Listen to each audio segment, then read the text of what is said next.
If you have been told that you have an addictive personality, oh my, scary, isn't it? I want you to know that is a lie. Now, here's why and here's how. And I get it. So many people spend thousands of dollars in expensive retreats and rehab centers and AA and who knows what else.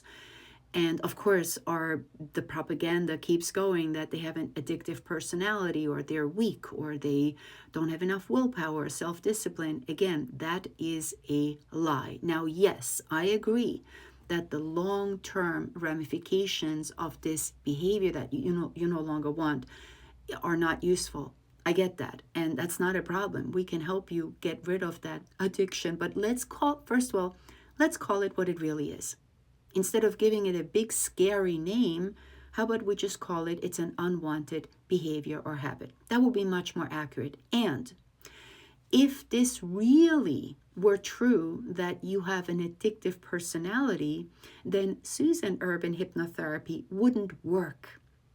And very often, even just after one session, breaking these unwanted habits. But it does. So therefore, that no longer stands true. What's really going on, whether we call it an addiction or procrastination or self-sabotage or any and all of those, or anxiety, they're all, in my book, unwanted habits. Now, here's the most important part. You might think you're in control, and that's why you keep telling yourself, I need more willpower, self-discipline. Sounds reasonable, except actually your subconscious is in control, because our subconscious controls 99% of our habits, behaviors, thoughts, beliefs, emotions, imagination, intuition. Our subconscious controls literally 99% of our life. And until and unless you get working with your subconscious, you will continue feeling at the mercy of this addiction or procrastination or whatever we like to call it. So, doesn't it make sense that instead of using logic and willpower, which is controlled by the conscious, it's a good start, but very incomplete?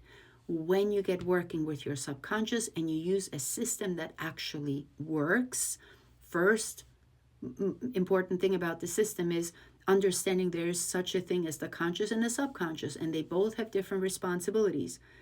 When you understand that alone, and when you also understand that it's your subconscious that is in charge of your habits, and then you work with your subconscious instead of this uphill battle of logic and willpower and self-discipline and I'm weak and this is a personality disorder. No, you literally work with the part that creates this habit. And when you do that, all of a sudden, within a very short time, you can be free, free of whatever these people might have told you that it's an addiction. And whoever told you that you have a personality, or whatever it's called, addictive personality, it's a lie.